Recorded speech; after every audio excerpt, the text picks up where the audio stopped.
इस प्रकार से वृंदावन की महिमा संत लोग गाते हैं कि वृंदावन को वास भलो जहाँ पास बहे जमुना पटरा। और जो जन नहाए के ध्यान धरे वैकुंठ मिले तिनको रजधानी। वैकुंठ मिल ही जाता है। और वेद पुराण बखान करे। वेद जो हमारा वेद है, 4 वेद, ये बखान करता है। पुराण 18 पुराण कहता है, वेद पुराण बखान करे। अरु संत मुनि तिनके मन माही। संत मुनि लोग भी बखान करते हैं। और जमुना यमदूतन तारक हैं, अवतारक हैं श्री राधिका। भव सागर तारते हैं तो कौन? राधिका रानी। क्योंकि वृंदावन की एक महिमा है। वृंदावन के वृक्ष का मर्म न जाने कोई। राधे डाल डाले और पात पात पड़े। राधे राधे होई। इस प्रकार से ये धाम की महिमा बताते हैं वेदव्यास भगवान। ये धाम है। धाम में जो व्यक्ति जाता है वो तर ही जाता है। और धाम तो वही बात है भैया आजकल कि दुख में सुमिरन सब करें। जब दुख पड़ता है तो कहे खूब पूजा करो, खूब हवन करो, खूब मंदिर जाओ।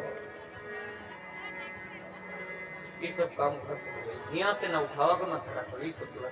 यही से सारा काम करवाइए। जितने लोग यही जैसे लगता है एकदम सारा यहाँ बिजनेस धंधा है, पैसा फुट इकट्ठा फुट कर यहीं से। अब जो भी फुटकर जिसको चाहिए यहाँ से कोई नहीं मिलेगा। उन्हें फुटकर चढ़ाओ मनो न चढ़ाओ, आज दिन न चढ़े कोई फर्क नहीं, 6 दिन चढ़ेगा। लेकिन कथा में कोई फुटकर नहीं यहाँ लेने के लिए नहीं आएगा। बोली भागवत भगवान की जय। कहा गया कि भागवत की कथा जो है या पूजा पाठ व्यक्ति कब सुनता? जब दुख में सुमिरन सब करे, पर सुख में करही न कोई। और जो सुख में सुमिरन करे पाहे को दुख। जो व्यक्ति अगर सुख में थोड़ा बहुत भगवान की यादगार बना रखे तो उसके पास दुख आएगा। और आएगा तो ऐसे आएगा कि आएगा कब चलागा ये भी नहीं पता लगेगा। और उस शास्त्र में कहा भी गया कि तन पवित्र सेवा किए और धन पवित्र कर दान और मन पवित्र हरि भजन सो बहुत द्रिविधे कल्याण। मन पवित्र कब होता है? तन पवित्र सेवा किए। तन पवित्र होगा कि ऐसे नहीं कि महाराज आए यहाँ तो पहुंचे तो महाराज कुर्सी उठा दे तब बैठे, गलत। स्वयं आकर के हो सके तो 2-4 मिनट कुछ करना चाहिए। तन पवित्र सेवा किए। और मन कब पवित्र होगा? मन जब भगवान का भजन करेंगे तब होगा। और धन पवित्र करी दान। धन वालों की बात सुनो भैया। यहाँ सहयोग चंदा लिखवाए हैं, लेकिन अगर मांगने जाओ तो वहीं ले आएंगे। अब आज 7वां दिन हो गया। अब कल भंडारा भी हो जाएगा। कब तुम वहां लाओगे? जब एकदम टेंट पंडाल बाजा सब गुजर जाएगा तब लाओगे। धन को दान करना चाहिए, चाहे थोड़ा है। हाँ, चाहे थोड़ा चाहे ज्यादा दान करना चाहिए। और जो व्यक्ति नहीं करता उसको भगवान दान करवाते भी हैं जबरदस्ती।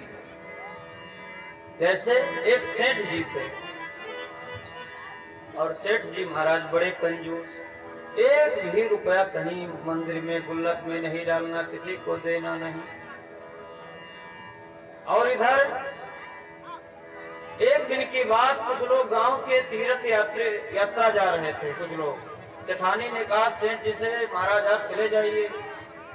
सेठ जी ने कहा अगर वहां जाएंगे तो दान करना पड़ेगा, देना पड़ेगा पैसा, कैसे जाएं? सेठानी ने खूब समझा, कहा नहीं जाओ महाराज, 1 रुपया चढ़ा देना, 1 आध रुपया दे देना, लो भाई पैसा लो, रख दो। सेठानी ने कहा 1 रुपया चढ़ा देना। ठीक।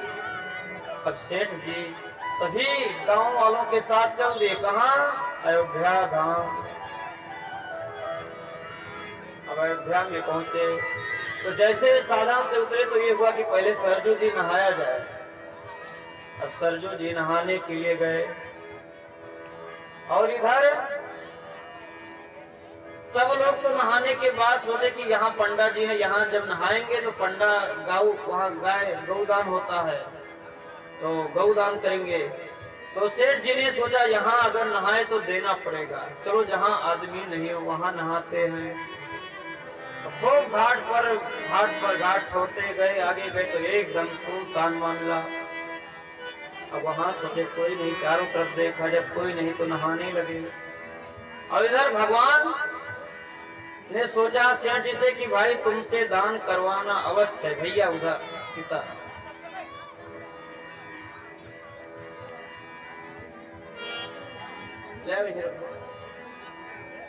बोले भागवत भगवान की जय। इधर सेठ जी ने देखा चारों तरफ की कोई है नहीं, इधर ही नहाते, ना तो देना पड़ेगा ना लेना, कोई मतलब नहीं, नहा करके अपने फिर ग्रुप में चले जाएंगे। तब तक भगवान ने क्या काम किया कि जब नहाने के लिए गए तो भगवान पंडे का रूप बना लिए, पंडा बन गए। और इधर जैसे सेठ जी डुबकी लगाए गंगा जी में, जैसे नहाने के लिए डुबकी लगाए, तब तक जैसे बाहर हुए तो देखा एक पंडा जी बैठे हैं। कहा भैया तुम यहाँ क्यों बैठे? हम यहाँ इस घाट के पंडा हैं, जो यात्री आता है नहाता है वो गौदान उससे कराता हूँ, दान कराता हूँ। तो कहा बड़े चक्कर में सेठ जी फंस गए, अब क्या करें? बोले भागवत भगवान की जय। जब उन्हें रोको तो उन्हें गाँव वाले के सबसे बड़ी यही, यहाँ के तो यही विशेषता कि जौन रोको का जरूर करेंगे। बोली भक्त वत्सल भगवान की जय।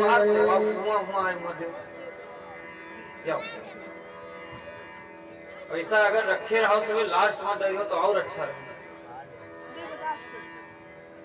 इधर सेठ जी ने कहा तुम पंडा हो? कहाँ पंडा इस घाट पे दान कराते हैं।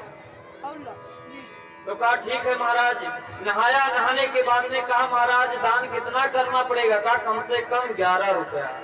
अब सेठ जी प्लान बना करके घर से आए थे कि 1 रुपया दान करेंगे, और इधर 11 की मांग हो गई। हाथ जोड़ने लगे, अरे महाराज एक रुपया कर रखिए, उत्तर है नहीं, बहुत बड़ा नोट है 2000 वाला।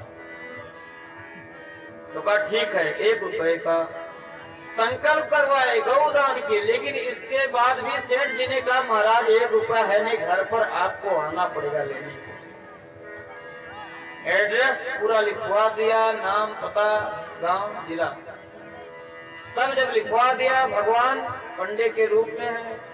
भगवान ने कहा तुमसे ले करके भी रहेंगे हम। सेठ जी चले आए घर पर।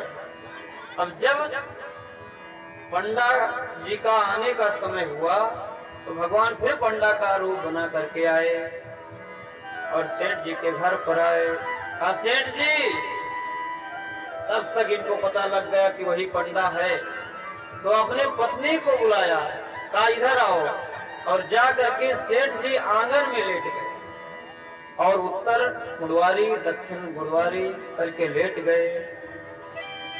सफेद वस्त्र सफेद कपड़ा ओढ़ करके वो लेट गए और सेठानी से कहा जा करके पंडा जी से बताना कि हमारे सेठ जी गोविंदाय नमो नमः चले गए,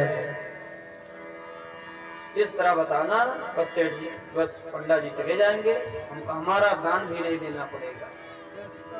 सीताराम बाबा आइए। और जैसे सेठ जी लेटे सफेद वस्त्र लेकर के ओढ़ करके लेट गए, इधर सेठानी जी पंडा जी बार बार बुला रहे हैं, तो सेठानी जी बाहर गई घर के। सेठ पंडा जी ने कहा, सेठानी से कहा हमारे जजमान जी कहाँ हैं सेठ जी? तो कहा महाराज सेठ जी तो थे ही सुबह में ठीक ठाक, लेकिन इस समय देहांत हो गया उनका। कहा देहांत हो गया? तो कहाँ है? कहा बस चल करके आंगन में देख लीजिए। अब आंगन में आए भगवान, तो देखा कि सेठ जी एकदम फुल नाटक करके लेटे हुए हैं, अपने आप को जिंदा ही मरा घोषित कर दिए, किसलिए? 1 रुपए के लिए।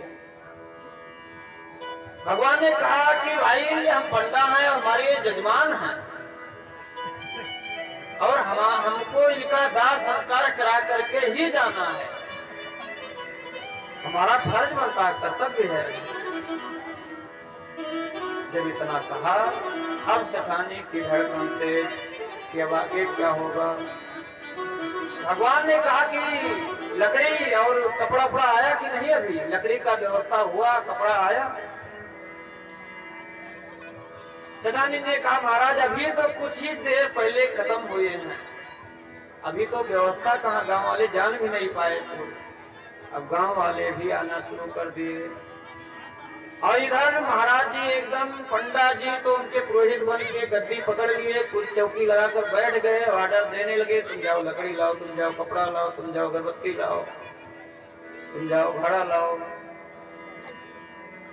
सारा व्यवस्था बन गया, भगवान सब जान रहे हैं। सेठ जी को कपड़ा पहना करके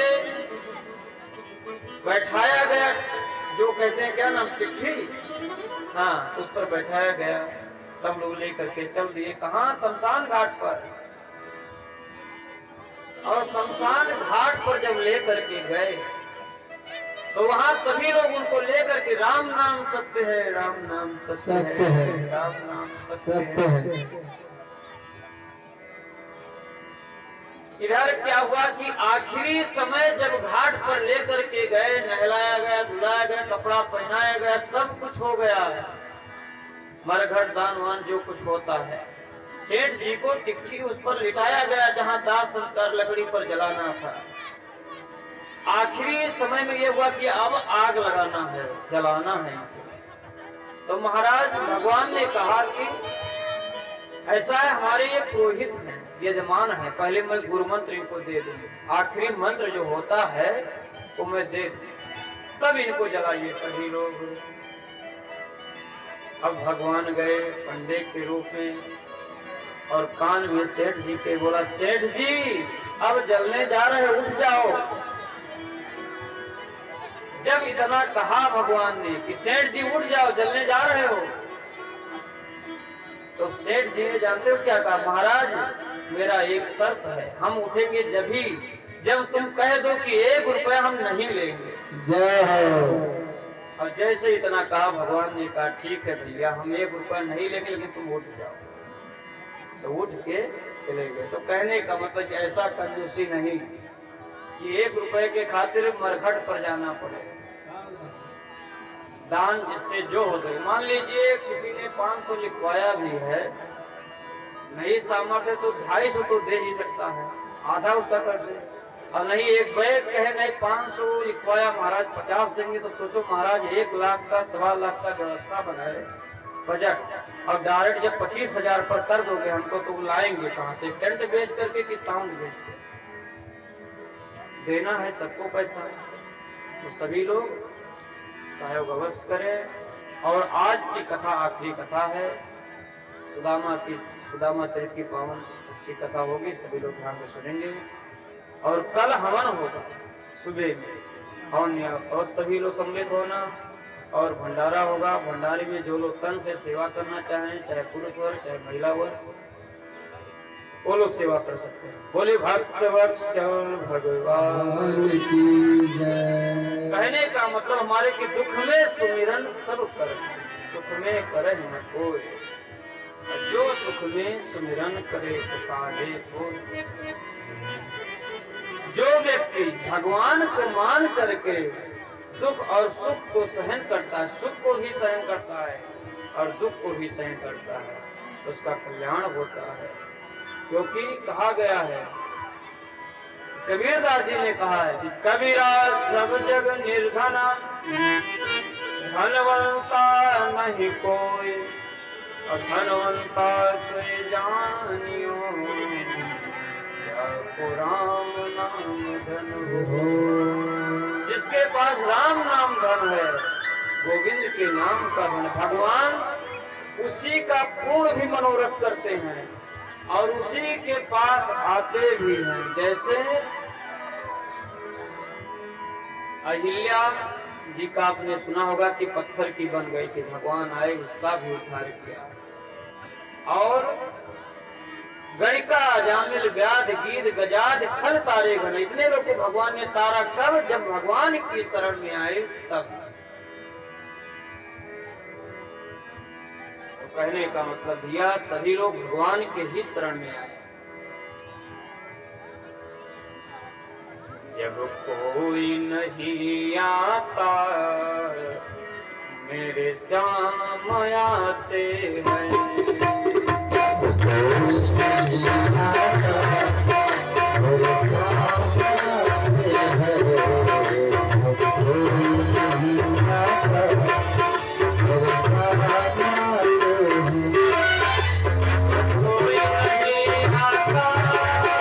मेरे श्याम आते हैं, जब कोई नहीं आता मेरे श्याम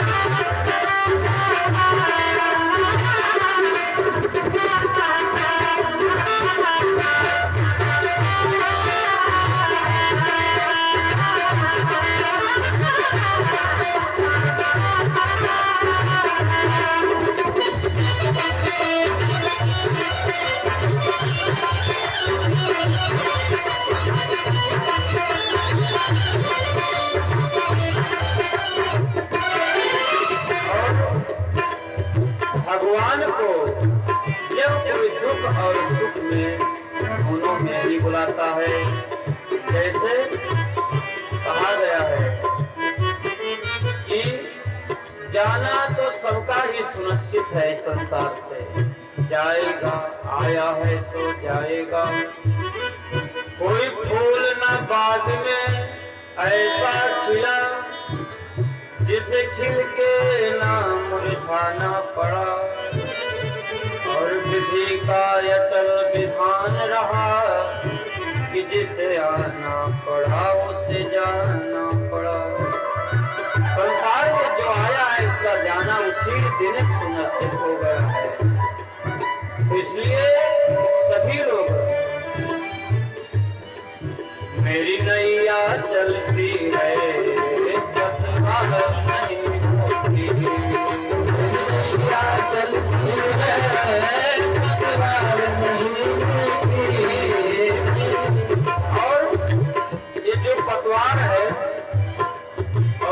संसार के व्यक्ति मानते हैं कि हमारा इसी से ही काम होगा, इसी धन से, इसी दुकान से, इसी घर मकान से, इसी बिजनेस, ऐसा नहीं, इसी शरीर से ही आपका कल्याण होगा। मेरी नैया चलती है पतवार नहीं होती है, मेरी नैया चलती है पतवार नहीं होती है, सिंगार प्रिया मुझको दरकार नहीं होती है, सिंगार प्रिया मुझको दरकार नहीं होती है, मैं चलता नहीं रस्ते, चलता नहीं रस्ते, साथ से आते कोई नहीं आता,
अपने भक्तों के दुख को पल में स्वीकार करे, अपने भक्तों के दुख को स्वीकार करे, दिल बोले सब कुछ, बोले सब कुछ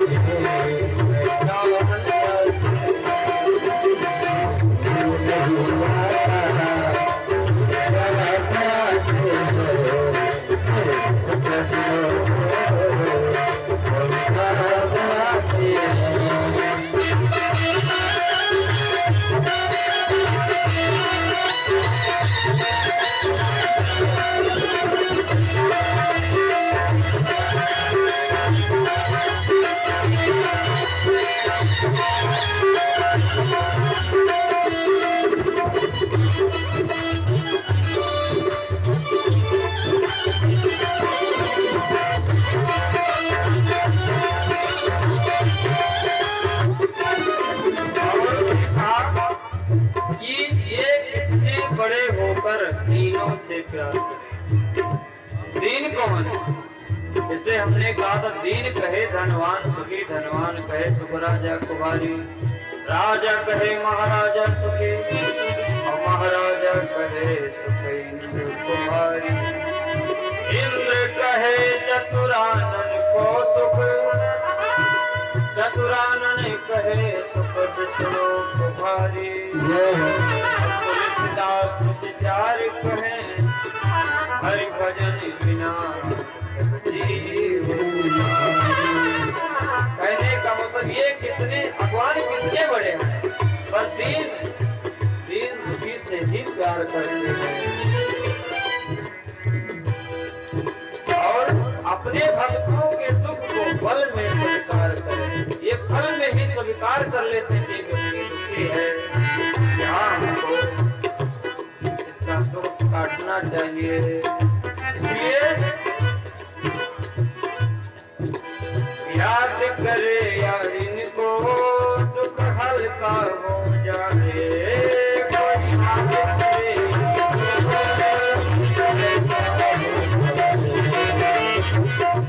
और कोई भक्ति करे इनकी, वो उनका हो जाए।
भगवान को जब मान करके बुलाता, जैसे द्रौपदी जी का जब चीरहरण हो रहा, द्रौपदी जी का जब चीरहरण हो रहा था, द्वारिकाधीश को भैया ये का बोलते हैं पास।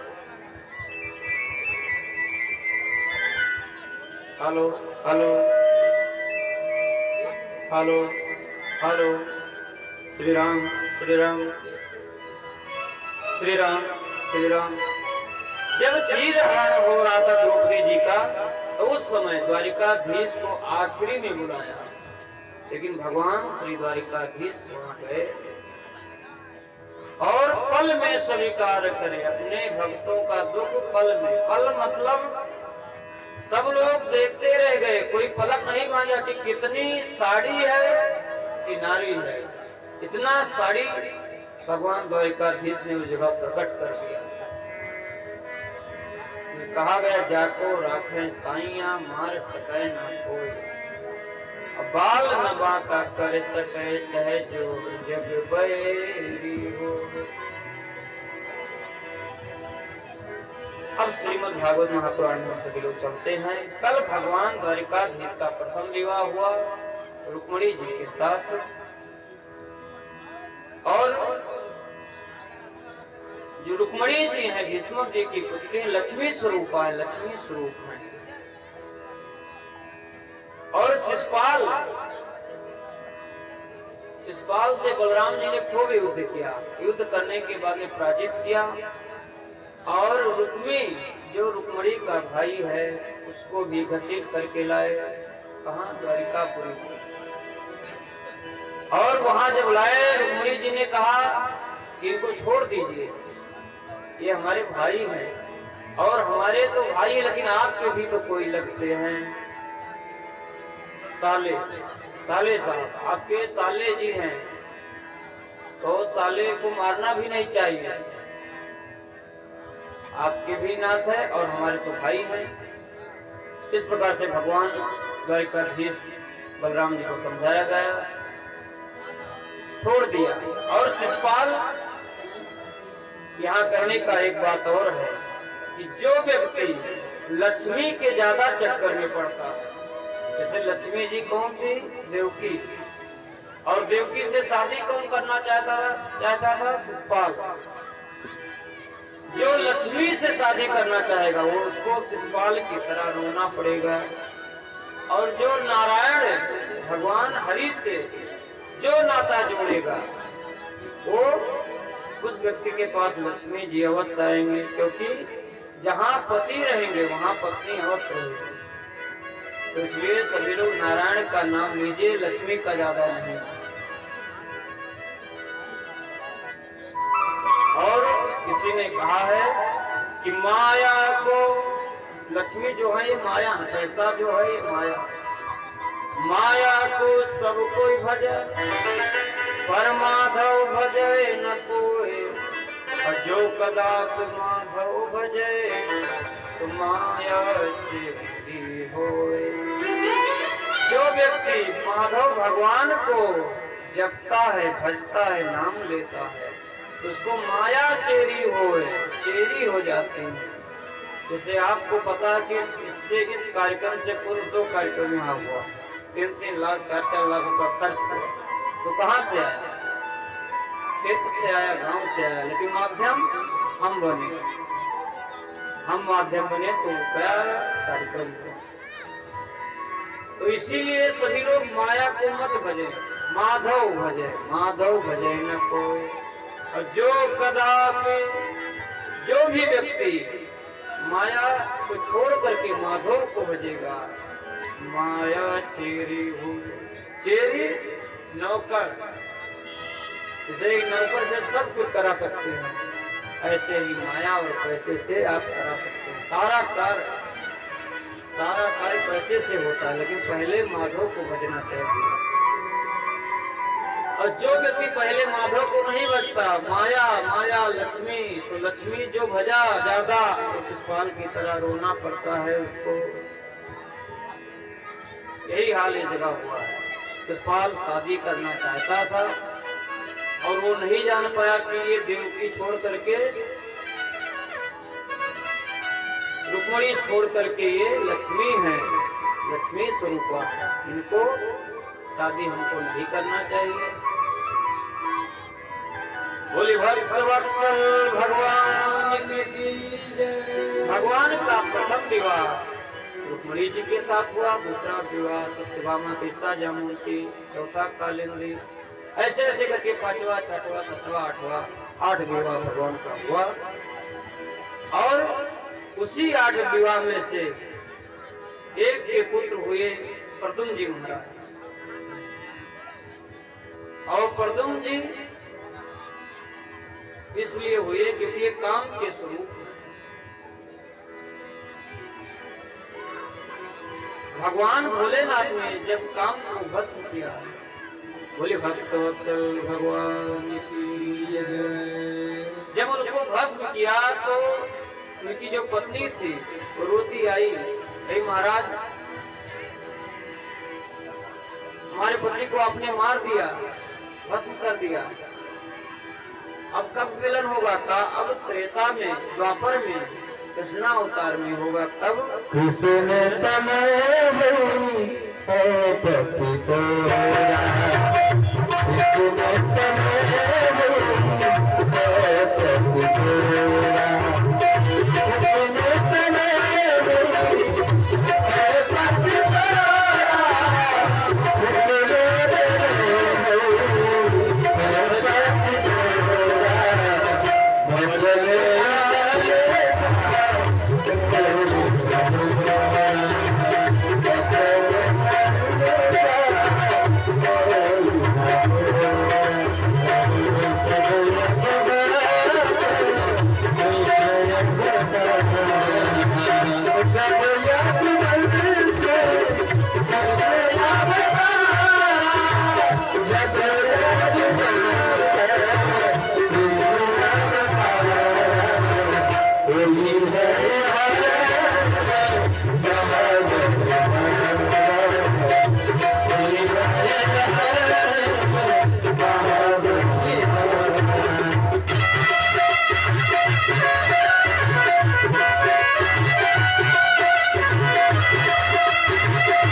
रति को आशीर्वाद दिया था कि जाओ कृष्ण तनय हुई है पति तोरा, वचन अन्यथा होय न मोरा।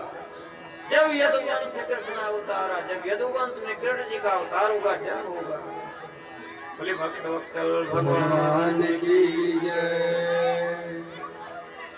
जब कृष्ण अवतार में कृष्ण जी का शादी होगा, श्याम सुंदर का शादी होगा, उन्हीं के पुत्र होंगे प्रद्युम्न, वही काम के रूप में तुम्हारा शादी होगा।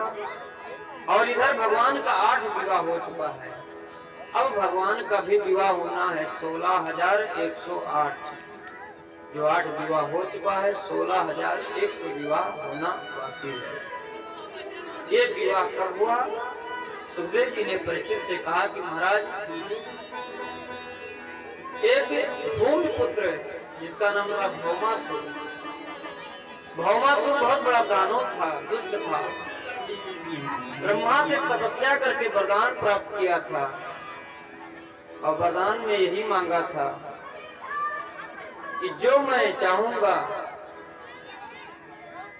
वो मेरा मनोरथ पूर्ण हो। और मनोरथ क्या? इसने संकल्प लिया था कि 20,000 शादी करूंगा। भौमासुर राक्षस था, दुष्ट था, तो इसने संकल्प लिया कि 20,000 शादी करूंगा। अब 20,000 सोचा कैसे करेंगे शादी? तो ये पहली बात, जितने जहाँ जहाँ राजा महाराज जितने लोग होते थे सबको चढ़ाई करके पराजित करके, जितनी वहां कन्या शादी योग रहती थी उनको ला करके बंदी ग्राम में डाल देता था। कहीं से 10 लाया, 20 लाया, 50 लाया, ऐसे ऐसे करके 16,100 कन्या को ला करके जेल खाने में डाल दिया था। और इसका संकल्प था कि 20,000 कन्या जब पूर्ण होगी तब शादी करूंगा। 16,100 जब कन्या उसके जेल खाने में हुई तो सब मिलकर के भगवान श्याम सुंदर का ध्यान किया, कहा प्रभु अब आप ही आकर के बचा सकते हो, हम लोग बंदी ग्राम में हैं। और भगवान द्वारिकाधीश वहां जाकर के भौमासुर से युद्ध किए और यहाँ तक काफी दिनों तक युद्ध चला। युद्ध में भौमासुर पराजित हुआ, भगवान द्वारिकाधीश का विजय हुआ। और इधर जब भौमासुर मारा गया तो जाकर के जेल खाने में भगवान सभी कन्याओं को वहां से लाए और लाने के बाद ने कहा अब तुम जहां जिसका घर हो जाओ अपने अपने घर पर। तो जितनी कन्या थी सब लोगों ने कहा महाराज प्रभु ये राक्षस था जो लेकर के आया, ये राक्षस था, हमारी बहुत बड़ी बदनामी हो गई, हमको कारागार में डाल दिया था। अब हमको अगर अपने घर भी जाएंगे तो हमारा शादी कौन करेगा, हम अब कहीं नहीं जाएंगे, बस आप जहां रखो वहीं रहेंगे। जब 16,100 कन्याओं ने ऐसा कहा तो भगवान श्याम सुंदर ने कहा भाई मेरा शादी तो हो चुका है, 8 शादी कर नहीं सकते। हाँ ये है कि पट रानी बन के रह सकते हो। पट रानी मतलब सेवक सेवका सेवा। द्वारिकाधीश अपने द्वारिका में 16,100 विवाह किए, फिर भगवान का 16,108 विवाह हुआ इस प्रकार से। और इधर श्याम सुंदर के ही क्षेत्र में एक दुष्ट व्यक्ति रहता है जिसका नाम पौंड्रिक था। ये भी वरदान प्राप्त किया था ब्रह्मा से कि हम एक बार विष्णु बनेंगे। अब विष्णु कैसा, पौंड्रिक अपना नाम रख दिया पौंड्रिक वासुदेवा, जय पौंड्रिक वासुदेवा, और अपना आरती लिखा कि जय पौंड्रिक वासुदेवा स्वामी, जय पौंड्रिक वासुदेवा।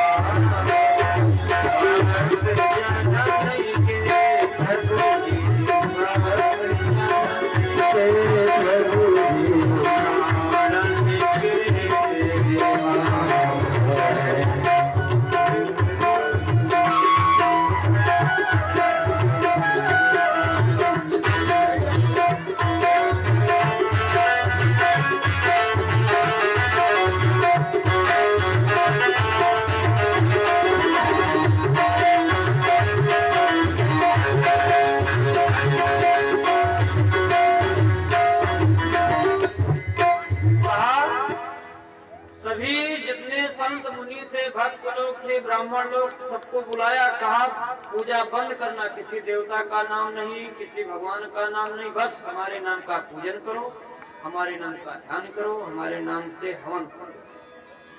खूब अत्याचार मचाया। यहाँ तक पौंड्रिक वासुदेव अपना नाम रख करके नकली सुदर्शन चक्र बना लिया, बटन दबाए घूमने लगे, गरुड़ बना लिया, पूरा भगवान विष्णु का फुल व्यवस्था, राम स्वयं। और पत्र लिखाए, भगवान द्वारिकाधीश को एक पत्र लिखा, और पत्र में लिखा कि अब तुम्हारी पूजा नहीं हो सकती, तुम वासुदेव नहीं हो, तुम सुदर्शनधारी विष्णु नहीं हो, चक्रधारी विष्णु नहीं हो, अब हम स्वयं विष्णु हैं। जब ऐसा लिखा, द्वारिकाधीश ने पत्र पढ़ा, कहा हुआ कोई रोल उतारा मेरा तो बढ़िया से उतारा। यहाँ तक इतना अधम मचा दिया था कि भगवान द्वारिकाधीश को उसका आना पड़ा। भगवान द्वारिकाधीश ने एक पत्र लिख करके कहा भाई मैं आ रहा हूं तुम्हारा दर्शन करने, मैं भी देखूं विष्णु कौन बना है। और जैसे भगवान आने के लिए तैयार हुए बलराम जी, अब इसकी धड़कन तेज कि अब नहीं बचेंगे। जैसे भगवान द्वारिकाधीश बलराम जी के साथ पहुंचे तो अपना बटन दबाया, गरुड़ उड़ने लगा, चक्र वाला बटन दबाया, चक्र सुदर्शन नाचने लगा। भगवान ने कहा भाई पूरा रूप दिखा, तो विष्णु का रूप कैसे बनाया। अब पूरा दिखाया था, देखो यहाँ तक भगवान ने उसको भी पराजित किया, और पराजित करने के बाद में फिर धर्म की स्थापना के लिए अपना धर्म स्थापित किया। और दुष्ट हर युग में होते हैं, राक्षस प्रवृत्ति ये हर युग में। त्रेता में भी दैत्य दानव थे, द्वापर में भी, सतयुग में भी और कलयुग में भी हैं। पहले एक रावण था, अब घर घर रावण, और पहले एक नारद, अब जगह जगह पर देखो एक बैठे यहाँ, एक वहाँ, एक वहाँ, एक वहाँ, फुल पूरी व्यवस्था सेटिंग कर रहे हैं कैसे मामला फाइनल हो। लेकिन उनका काम यही रहता है, कुछ होता नहीं, उनसे ना बनता है ना तो बिगड़ता है। बोले भक्त वत्सल भगवान की जय। इस प्रकार से सुखदेव जी ने परीक्षित से कहा कि भगवान ये पौंड्रिक जो बना था वासुदेव, उसका भी भगवान ने उद्धार किया। और इधर द्वारिकाधीश में भगवान श्री कृष्ण रहते हैं 16,108 पटरानियों के साथ। और भगवान श्री कृष्ण के एक मित्र है जिनका नाम है सुदामा। और सुदामा जी महाराज बहुत गरीब हैं। और गरीब कौन है? वो धन से नहीं गरीब, धन से तो गरीब हैं पर मन से गरीब नहीं है, भक्ति भजन से वो निपुण है। धन तो नहीं है उनके पास, और ऐसे होना भी चाहिए, क्योंकि धनवान जो व्यक्ति संतुष्ट नहीं हो सकता। जैसे एक संत जी थे, एक कौड़ी पावे, पुराने जमाने की बात, कौड़ी पहले चलती थी, और कौड़ी को उठाया कमंडल में डाल दिया, और डालने के बाद में चलने लगे। किसी ने कहा कौड़ी बाबा क्या करोगे, आप तो संत, आपके पास क्या काम है? तो कहा जहां गरीब मिलेंगे वहां दे देंगे। कहा ठीक है। अब संत जी चलने लगे, सोचा गरीब लोग बैठते कहाँ है? मंदिर में, मस्जिद में, गुरुद्वारे में, भाई वहीं गेट पर वो लोग बैठते हैं। गेट पर जब निकलोगे बाहर तो देखोगे वहीं सब लोग बैठे मांग रहे हैं, वही गरीब है। संत जी गए, सभी जगह गए, हर जगह गए, लेकिन कहीं कोई गरीब नहीं मिला। तब तक रास्ते में बहुत तेजी से भागो भागो भागो भागो की आवाज हुई। संत जी ने कहा कि ये भाई कैसी आवाज है? तो किसी ने बताया कि ये आवाज है एक राजा साहब आ रहे हैं दौड़ते हुए। तो कहा राजा है तो दौड़ क्यों रहे, शांति से इनको चलना चाहिए। राजा का धर्म निष्ठ कर्तव्य पालन है कि जहां चले शांत से, ऐसा नहीं कि जहां बैठे तहां कोई व्यक्ति जय सिया राम या न करे, ऐसा नहीं होना चाहिए। शांत रहना चाहिए। राज का मतलब, राजा का मतलब ये होता है। तब तक क्या हुआ कि उनका सेनापति का रथ आ गया। संत जी से कहा हटो, रास्ता छोड़ो, रास्ता छोड़ो।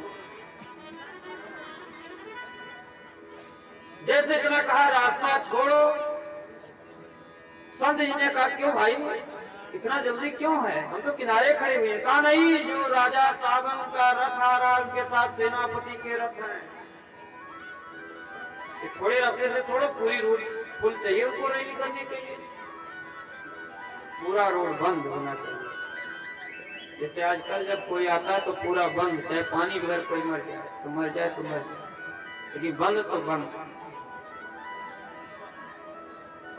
और इधर सेनापति से संत जी ने पूछा कि राजा साहब दौड़ क्यों रहे हैं बताओ। तो सेनापति ने कहा मेरे राजा साहब एक राजा के ऊपर चढ़ाई किए हुए हैं। कहा क्यों? कहा चढ़ाई इसलिए कर रहे हैं क्योंकि वो राजा गरीब है, हमारे राजा बड़े हैं, तो उसका चढ़ाई करके पराजित करके उनका धन लेना चाहते हैं।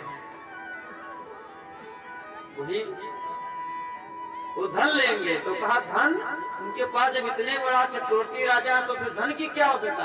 कहा नहीं, बस उनका कुछ बैठा नहीं, उनसे मामला थोड़ा साठ गांठ कट फिट हो गया, इसलिए चढ़ाई करके पूरा धन हड़पना चाहते हैं। संत जी ने सोचा कि सबसे बड़ा गरीब यही है, जय हो। अब यही आसन लगा करके बीच रोड पर बैठ गए। और बैठने के बाद में राजा साहब का रथ आया, राजा साहब उतरे, कहा संत जी रास्ता छोड़ो, हम जा रहे हैं युद्ध करने। का रास्ता एक विषय पर छोड़ेंगे। कहा क्या?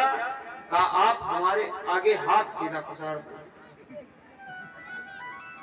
राजा साहब से जो इतना संत जी ने कहा तो राजा साहब ने सोचा संत है भाई आशीर्वाद देंगे हो सकता है। ऐसा नहीं सोचा था कि जो देंगे, वैसा उनका सोच नहीं था, आशीर्वाद के चक्कर में। और संत जी ने कमंडल से निकाल करके वही कौड़ी उठा करके राजा साहब के हाथ में पकड़ा दिया। कहा जाओ, तुमसे बड़ा मैं गरीब संसार में दुनिया में नहीं देखा। तो गरीब ये होता है कि धन हो करके भी व्यक्ति को शांति नहीं है कि कहां से आए, कितना आए, कैसे आए, चाहे जैसे आए जरूर, चाहे भले ही डॉक्टर के साथ चले जाए लेकिन आए जरूर।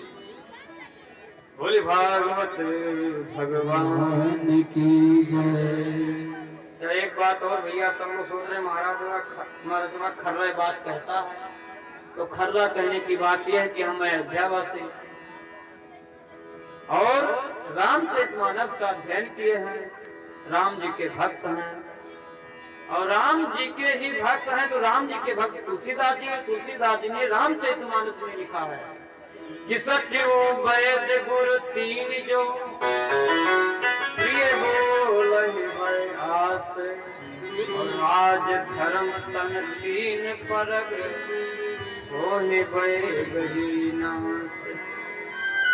सचिव वैद गुरु तीन जो प्रिय बोलहि भय आस। सचिव कौन? डॉक्टर साहब हट गए। सचिव, सचिव कौन? मंत्री जी। राजा का जो मंत्री सचिव होता है वो अगर ज्यादा मीठी बातें करे तो जान लेना उसका राज चल नहीं सकता। ये सचिव मंत्री का सबसे बड़ी विश्लेषण है कि जिस राजा का मंत्री बहुत सरल और बहुत सीधा, हाँ में हाँ है, मतलब ठकुर सुहाती जिसको कहते हैं, उसी में बात मिलाते रहे, सोच लेना उसका राज चल नहीं सकता। जैसे बीरबल जी महाराज जो थे, बीरबल जी मंत्री थे, बादशाह थे, लेकिन जो बात कहते थे उल्टा ही कहते थे, उसका परिणाम सीधा होता। ये हुआ सचिव का काम। सचिव वैद, वैद कौन? डॉक्टर साहब। डॉक्टर साहब लोग डांट करके अगर इलाज परहेज न बताएं तो सोच लेना कि तुम्हारा इलाज ठीक होने वाला नहीं है। मीठी मीठी बात है, ले जाओ ले जाओ, ठीक हो जाएगी, फिर काला है। ज्यादा मीठा बोलने मतलब जानो ठीक नहीं हो सकते। सचिव वैद गुरु, गुरु तीन जो गुरु, वैसे तो हम गुरु यहाँ किसी के नहीं है, संसार में भी किसी के नहीं है। हमने किसी को मंत्री नहीं दिया आज तक नहीं। चाहते तो हजारों, 2000, 4000, 10,000 मन दे देते, लेकिन दिए थे आज तक। वैसे हमारा तो कोई शिष्य है नहीं, लेकिन इस जगह व्यास गति की मर्यादा का मतलब यह कि इस जगह गुरु का मतलब है। सचिव वैद गुरु तीन जो गुरु, जो गुरु शिष्य की एकदम तालमेल में बात करे, जान लेना उस शिष्य का कल्याण हो नहीं सकता। तो इसलिए हमारी बात रहेगी खर्रा, चाहे गोली चले चाहे सर्रा। बोली भक्तवत्सल भगवान की जय। ये हुआ गरीब की बात। ये गरीब व्यक्ति वही है कि धन पा करके भी सुखी संतुष्ट नहीं है। लेकिन सुदामा जी महाराज जो हैं, भगवान श्री कृष्ण के परम मित्र हैं और मित्र हैं, गरीब हैं। और गरीब किसी धन से है, मन से गरीब नहीं है। मन से उनके बड़ा भगवान की भक्ति उनसे बड़ा किसी के पास है। बोले भागवत भगवान की जय। कृष्णाय वासुदेवाय हरे परमात्मने अप्रणत क्लेश नाशाय गोविंदाय नमो नमः। कृष्णाय वासुदेवाय। कौन लड़की उनके दादू? लड़के हैं कि एकदम दानों हैं यहाँ तो कल पीछे बच्चे हैं उनको थोड़ा इनके समझाइए। बाबा दादा बप्पा तो एकदम संत और जानो देवता हैं इन्हीं दानों की करीब जितने लड़के हैं धनी सब बोले भक्त वत्सल भगवान भगवान की जय। तो जैसे इधर सुदामा जी महाराज भगवान श्री कृष्ण के परम भक्त हैं, यहाँ तक कृष्णाय वासुदेवाय हरे परमात्मा उनका भजन करते हैं। और जो व्यक्ति भजन करता है प्रण क्लेश नाश आए उसका क्लेश नाश करके गोविंदाय नमो नमः उसका कल्याण होता है। और भगवान श्री कृष्ण एक दिन की बात सुदामा जी महाराज अपने घर पर रहते हैं, उनकी पत्नी का नाम है बैठो सीता। बोले भक्त वत्सल भगवान की जय। सुदामा जी महाराज की पत्नी का नाम है सुशीला। सुशीला सुशील है, परम सुशील है, जथा नामे तथा गुरु। पर उनको एक चिंता जरूर रहता कि धन भी है हमारे पास। एक दिन सुदामा जी यजमानी में कहीं गए और भगवान श्याम सुंदर ने कहा कि जब सुदामा जी गए तो चल करके सुशीला को बताएं, तब कुछ आगे कार्यक्रम बढ़ेगा। भगवान श्री कृष्ण संत का रूप बना करके सुशीला के यहाँ आए और इनको बुलाया और बुलाने के बाद में परिचय लिया कि तुम्हारे पति का नाम क्या, तुम्हारा नाम, सब कुछ लेने के बाद में कहा पता है आपके पति का नाम सुना हूं कि ये भगवान द्वारिकाधीश के परम मित्र हैं और आपके पास तो धन भी नहीं है, घर भी नहीं है। ऐसा करो ना, आप भेज दो, वो त्रिलोक पति हैं, सब तीनों लोक के पति हैं, वहां भेजो। वहां अगर थोड़ा भी ये मदद कर देंगे तो कल्याण हो जाएगा। ऐसा कह करके भगवान द्वारिकाधीश संतर ध्यान हो गए। और इधर सुशीला जी महाराज जब शाम हुआ सुदामा जी आए, सुशीला ने बताया कहा आपने एक बात हमसे नहीं बताया। कहा क्या? कहा द्वारिकाधीश आपके मित्र हैं। कहा हाँ है। तो कहा बचपन में आपके साथ पढ़ते थे। हाँ हाँ। तो कहा इतना बड़े जब वो राजा होकर के त्रिलोकपति हैं, तीन लोक के पति हैं, आप जाएं वहां और आप अगर जाएंगे तो थोड़ा भी अगर मदद कर दिए तो आपका और हमारा हमारे बच्चों का कल्याण हो जाए। और सुदामा जी महाराज कृष्णस्यासि सखा कश्चित् ब्राह्मणो ब्रह्मवित्तमः अभ्रक्तेन्द्रियार्थेषु